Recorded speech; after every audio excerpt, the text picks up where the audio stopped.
एजंटचा वावर वाढला असून तो त्वरित थांबवावा यासाठी सामाजिक कार्यकारी जयश्रीताई अशोक पाटील यांच्या नेतृत्वाखाली ठिय्या आंदोलन केले। यावेळी विविध संघटनांनी त्यास पाठिंबा दिला।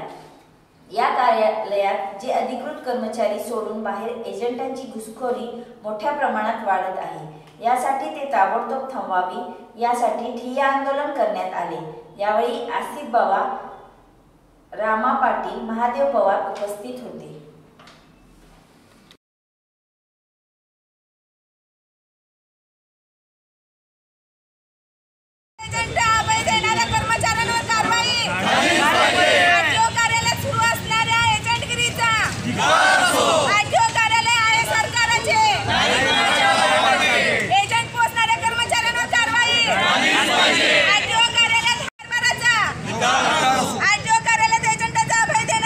पाटील समाजसेविका आज इथेच्या आंदोलन बसला आहे।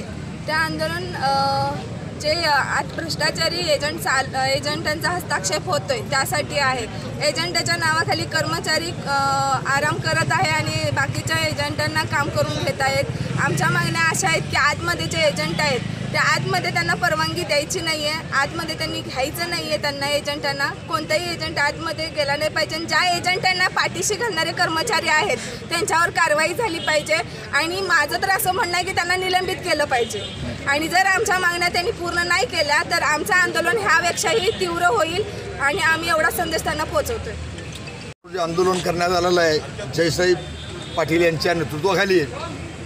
त्यामध्ये प्रमुख मागण्या आहेत की RTO ऑफिसच्या कर्मचाऱ्याच्या मर्जीतील एजंटांना RTO ऑफिस कार्यालयामध्ये आत प्रवेश दिला जातो, त्यांच्या हातून दप्तर तपासलं जातं, त्यांच्या हस्ते लिखाण केलं जातं आणि त्यांच्याकडून जी कामं आलेली असतात ती कामं ताबडतोब केली जातात।